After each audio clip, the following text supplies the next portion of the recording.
Viewers, میں ہوں آپ کی ہوسٹ عشاء رحمان اور آپ مجھے دیکھ رہے ہیں FM4 KTV کے پروگرام ناز برداریاں میں، جو پاکستان کا سب سے معتبر حالات حاضرہ کا پروگرام ہے۔ ویورز، اس پروگرام میں ہمیشہ کی طرح میرے سوالات کے جوابات دینے کے لیے، ان پر اپنا بے لوگ تجزیہ کرنے کے لیے اسٹوڈیو میں موجود ہوتے ہیں ہمارے ملک کے ممتاز دانشور سینئر کالم نگار تجزیہ کار ادریس ناز صاحب۔ السلام علیکم سر۔ وعلیکم السلام سر، کچھ دن پہلے ہم نے بات کی انڈیا میں جو ایک واقعہ رونما ہوا کہ پہلے تو سکھوں کے وہ جو رہنما تھے اور گلوکار تھے سندھو موسے والا، ان کا قتل کیا گیا۔ اس کے بعد بی جے پی کے ایک کارکن نے جو ہمارے پیارے نبی حضرت محمد صلی اللہ علیہ وسلم کے بارے میں غلط الفاظ، غلط بیانی کی، گستاخی کی۔ اس کے بعد ان دونوں واقعات کے بعد اب انڈیا میں سکھ تو اپنی جگہ پہ مشتعل تھے ہی، اب مسلمان جو ہیں انڈیا کے، انہوں نے بھی بہت شور شرابہ اور بہت جو ہے وہ اس پہ آواز بلند کیا۔ اوبیسلی باتیں کرنی بھی چاہیے تھی، اور سعودی عرب نے اور کچھ اور ممالک نے، مسلم ممالک نے ان کے ساتھ ان کی پروڈکٹس پہ جو ہے وہ بائیکاٹ کر دیا۔ آپ کا کیا خیال ہے ان سب کے بارے میں؟ عشاء، اس پہ ہم نے پہلے بھی بات کی تھی۔ پہلی بات تو یہ کہ یہ ہمارے ایمان کا حصہ ہے جی سر، ہمارا، بلکہ 1,24,000 انبیاء ہیں ہمارے ایمان کے مطابق۔ تو ہم تو کسی ایک نبی کی بھی اگر اس پہ ایمان نہیں لاتے جی سر، یا نعوذ باللہ ان کے بارے میں کوئی کسی قسم کا کینہ دل میں بھی رکھتے ہیں، جی دل میں بھی رکھتے ہیں، تو ہم دائرہ اسلام سے خارج ہو جاتے ہیں۔ تو ہمارا تو ایمان یہ ہے۔ اچھا، مسلمان جو ہیں یہ کسی نبی کی توہین نہیں کر سکتے، دل میں ان کے بارے میں بدگمانی بھی پیدا نہیں کر سکتے۔ 1,24,000 انبیاء، حضرت آدم علیہ السلام سے لے کر خاتم النبیین حضرت محمد صلی اللہ علیہ وآلہ وسلم، جن کے ہم امتی ہیں، جی سر، کسی کے بارے میں ہم بغض یا کینہ دل میں بھی نہیں رکھ سکتے، ایمان سے خارج ہو جائیں گے۔ ہمارا ایمان یہ ہے۔ میں حیران ہوں کہ دنیا اس بات کو کیوں نہیں سمجھ پا رہی۔ مسلمان جو ہے ان کا عقیدہ ہے کہ ہماری جان ہمارا مال، قرآن کریم یہ کہتا ہے کہ تمہارا ایمان تب تک مکمل نہیں ہے جب تک تم اپنی جان، اولاد، مال سے زیادہ رحمت عالم صلی اللہ علیہ وسلم سے محبت نہ کرنے لگے۔ تو ہماری تو جان کی کوئی قیمت ہی نہیں ہے، اس کی کوئی اوقات نہیں ہے، ہمارے بیوی بچوں کی کوئی اوقات نہیں ہے، ماں باپ کی کوئی اوقات نہیں ہے۔ جب ناموس رسالت کی بات ہو تو پھر ہمارے لیے کوئی چیز، دنیا کی کوئی چیز بھی معنی نہیں رکھتی۔ انڈیا کے جو مسلمان ہیں، ظاہر ہے وہ بھی مسلمان ہیں اور ان کا ایمان بھی ہم جیسے۔ اب اٹھ کھڑے ہوئے ہیں، بابری مسجد کی شہادت سے لے کر آج تک انڈیا میں جو کچھ مسلمانوں کے ساتھ، بہت ساری مساجد کو آگ لگائی گئی، ہماری بچیوں کی عصمت دری کی گئی۔ یہ ایک لمبی داستان ہے جو بھارت میں ہو رہا ہے، اقلیتوں کے ساتھ جو سلوک ہو رہا ہے۔ اب مسلمانوں کے سب سے محبوب ہستی کے خلاف جو انہوں نے، بی جے پی کے جو کارکن ہیں، انہوں نے نازیبا کلمات کہے، تو اب مسلمان وہاں کے جو ہیں اٹھ کھڑے ہوئے ہیں۔ تو میں نے اس وقت بھی کہا تھا، یاد رکھیے گا غزوہ ہند بہت دور ہے، جی سر، ہندوستان اس سے پہلے بہت سارے ٹکڑوں میں بدلنے والا ہے۔ وہاں پہ اقلیتوں، اس کی وجہ یہ ہے کہ ضروری نہیں ہے کہ پاکستان اس سے جنگ کرے گا، کوئی اور ملک حملہ کرے گا، چائنا اس پہ حملہ کرے گا تو اس کے بعد بھارت کو نو ہندوستان کا جو اپنا رویہ ہے اقلیتوں کے ساتھ، جیسے آپ نے پھر آج ذکر کر دیا کہ اس سے چند دن پہلے تو جو سدھو موسا والا، جو ایک بہت بڑے گلوکار تھے، ان کا بہیمانہ قتل کیا گیا۔ ابھی تک سراغ نہیں ملا ان کے قاتلوں کا، کیوں قتل ہوئے، کس وجہ سے ہوئے اور کنہوں نے قتل کیا، ابھی تک سراغ نہیں ملا۔ لیکن یہ ساری دنیا جانتی ہے، چونکہ وہ علیحدگی پسند تھے، وہ خالصتان کے بہت بڑے حمایتی تھے اور اس کے لیے ایک تحریک چلا رہے تھے، اس لیے انہیں قتل کیا گیا۔ تو مسلمان جو ہیں ان کو اب اس کو دبانے کے لیے شاید انہوں نے کیا۔ جی سر، اچھا، حماقت ہے نا، یہ حماقت در حماقت ہے کہ ایک اقلیت تو پہلے سے آپ سے نالا بیٹھی ہے، اور آپ نے دوسری بڑی جو وہاں کی اقلیت ہے مسلمان، 20-22 کروڑ آباد ہیں، جتنی ہمارے پاکستان کی آبادی ہے اتنے انڈیا میں مسلمان آباد ہیں، تو آپ نے ان کو بھی اشتعال دلایا، ان کی سب سے محبوب ہستی کے بارے میں آپ نے نازیبا کلمات کی۔ تو اب یہ ہوگا ہندوستان میں کہ ہندوستان کے مسلمان جو تھے وہاں رہ گئے اور وہ انڈیا کے آئین اور دستور کے مطابق زندگی بسر کر رہے ہیں، وہ انڈیا کے وفادار ہیں، اس کے آئین کے ساتھ وفادار ہیں۔ تو ان کے لیے یہ پیغام دینا کہ آپ لوگ جو ہیں، آپ اپنے عقیدے کے مطابق، آپ اپنی عقیدت کے مطابق یہاں زندگی بسر نہیں کر سکتے، یہ جو میسج دیا گیا مسلمانوں کو، اس کے بعد وہاں کے مسلمان جو انڈیا سے کیسے محبت کر سکتے ہیں، انڈیا کے لیے کیسے وفادار رہ سکتے ہیں۔ تو انڈیا میں ایک اور تحریک اٹھے گی، مسلمان وہاں کے جو ہیں وہ وہیں ایک الگ خطہ لے کے انڈیا میں، تو انڈیا کے اس طرح سے بہت سارے ٹکڑے ہونے والے ہیں، جو میں نے پہلے پروگرام میں بھی کہا تھا۔ جہاں تک تعلق ہے سعودی عربیہ اور دیگر 2-3 ممالک کا کہ انہوں نے ان کی تمام پروڈکٹ کا بائیکاٹ کر دیا۔ اچھا، پاکستان کیوں نہیں کر رہا؟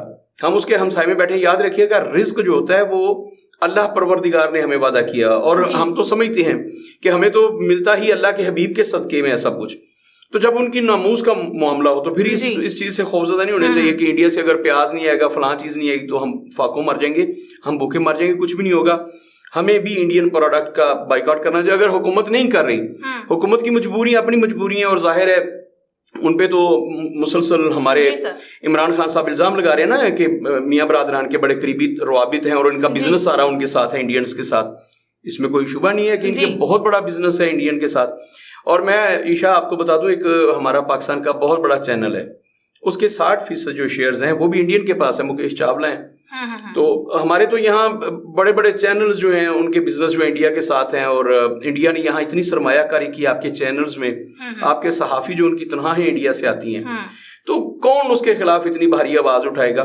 باہر کیا میں پبلک سے پھر کہوں گا، پاکستانی عوام سے کہوں گا کہ آپ لوگ انڈیا کی کوئی پروڈکٹ استعمال نہ کریں. اگر حکومتی سطح پر اس پر پابندی نہیں لگ رہی، اگر آپ سمجھتے ہیں عمران خان سچے ہیں کہ مسلم لیگ نون کے بڑے قریبی روابط ہیں، ان کے بزنس ہیں ان کے ساتھ، اگر وہ پابندی نہیں لگاتے تو پاکستان کے عوام کو کوئی ایسی پروڈکٹ استعمال نہیں کرنی چاہیے جو انڈیا میں بنتی ہو اور جس سے انڈیا کو فائدہ پہنچتا ہو. ہمیں وہ کوئی پروڈکٹ استعمال نہیں کرنی چاہیے جس میں ایک پینی بھی انڈیا کما کے ہمارے خلاف، اسلام کے خلاف استعمال کرے.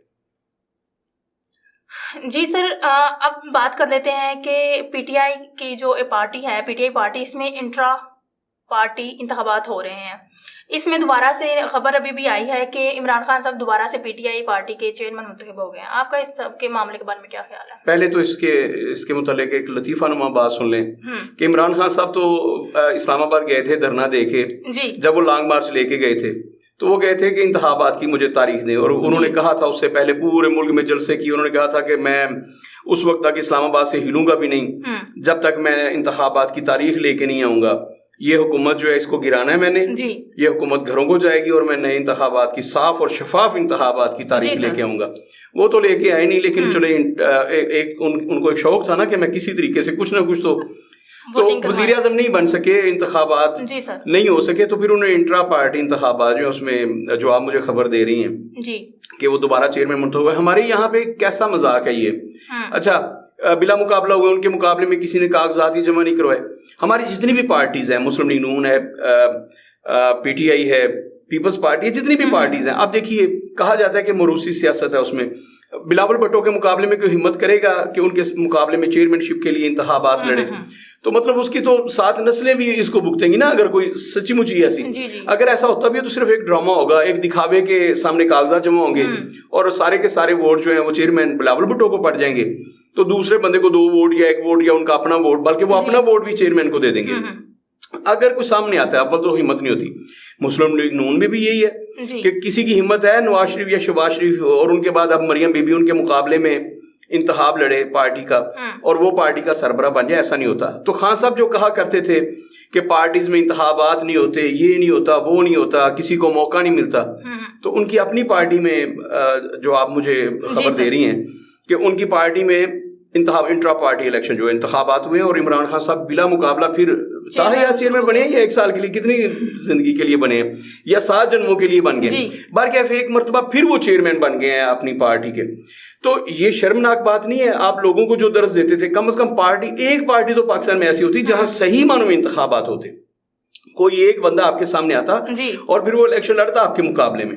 تو پی ٹی آئی ہو، پیپلز پارٹی ہو، مسلم لیگ نون ہو یا کوئی اور پارٹی ہو، یاد رکھیے گا اس میں یہ ڈرامے بازی ہے. انتخابات ہوئے، الیکشن کمیشن نے آپ سے مانگنا ہوتا ہے نا کہ آپ نے پارٹی انتخابات کیوں نہیں کرائے پچھلے 4 سال سے 5 سال سے. تو یہ عوام کی آنکھوں میں دھول جھونکنے کے لیے، الیکشن کمیشن کے کاغذات بھرنے کے لیے یہ ایک فارمیلٹی ہوتی ہے. انہوں نے فارمیلٹی پوری کر دی ہے. اگر حقیقی معنوں میں دیکھا جائے جمہوری انداز میں تو یہ ایک مذاق کے علاوہ اس کی کوئی حیثیت نہیں ہے. یہ ایک بہت بڑا مذاق ہوا ہے پاکستان عوام کے ساتھ، اور خان صاحب کو تو بالکل یہ مذاق نہیں کرنا چاہیے، کیونکہ وہ خود کہتے ہیں کہ مسلم لیگ نون میں کبھی انتخابات نہیں ہوئے، موروثی سیاست آ رہی ہے اور بڑے خاندان جو ہے انہی کا استحقاق ہے پارٹی کو چلانا اور لے کے چلنا. تو خان صاحب بھی اس بارے میں سوچیں. اور خان صاحب میں ہمیشہ کہتا ہوں کہ ان کا دوہرا معیار ہے، ہر بات کے معاملے میں ان کا دوہرا معیار ہے.